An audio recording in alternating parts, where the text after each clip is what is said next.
बिस्मिल्लाहिर्रहमानिर्रहीम, अस्सलाम वालेकुम। देसी खाने किचन में खुश आमदीद। आज हम बकरा ईद की पहली हमारी कुर्बानी की जो है ना गोश्त, वो आज हम बनाएंगे और इतने सिंपल और इतने मज़े से ये बीफ बना के तैयार करेंगे। बिल्कुल कम मिसालों से, लाइट बीट मिसालों से हम ये बीफ तैयार करेंगे।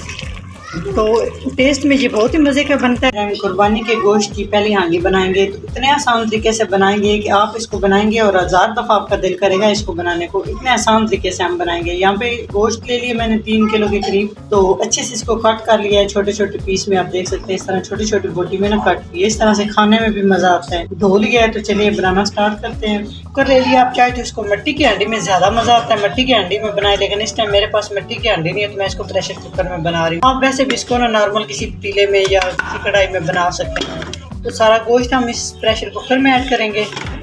गोश्त सारा शामिल कर दिया है। अभी हम इसमें शामिल करेंगे, यहाँ पर मैंने 1 बड़े साइज़ का प्याज दिया है, 2 अदद हरी मिर्च ली है, मिर्चें बड़ी ये कड़वी इसलिए 2 डाल रही हूँ, और थोड़ा सा हमने इसमें लहसुन डाल लिया इस तरह से।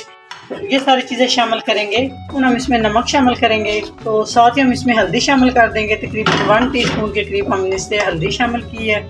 फिर हम इसमें पानी शामिल करेंगे। पानी यहाँ पर इसमें हम 1 गिलास के करीब शामिल करेंगे।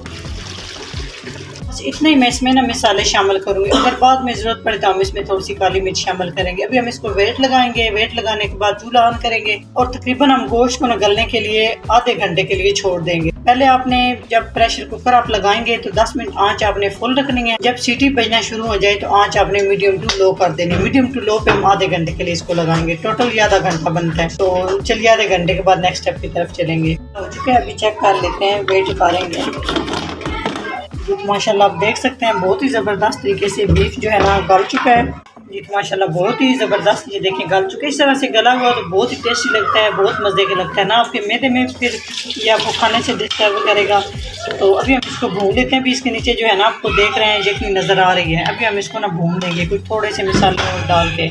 आप देख सकते हैं इसमें अच्छी खासी जो है ना चर्बी भी थी साथ। तो इस तरह से ऑयल ऊपर आ चुका है। मैं इसमें कोई घी, कोई मसाला, कोई चीज़ नहीं डालूंगी। इसी तरह से हम इसको ना तकरीबन फुल आंच पे 10 मिनट के लिए भून लेंगे। तो इस तरह से बहुत टेस्टी बनता है। आप चाहे तो काली मिर्च शामिल कर सकते हैं, मैं इसमें काली मिर्च भी शामिल नहीं कर रही हूँ। जी तो माशाल्लाह आप देख सकते हैं इतना ज़बरदस्त और इतना जायकेदार ये बीफ तैयार हो गया है। इस तरह से आप भी ये बीफ बनाएं तो यकीन जाने बाकी जो आप मसाले डाल के बीफ को भूनते हैं, आप इस तरह से जब बनाएंगे तो वो वाले जायके आप भूल जाएंगे। इतना ये मज़े का, इतना टेस्टी ये बन के तैयार होता है।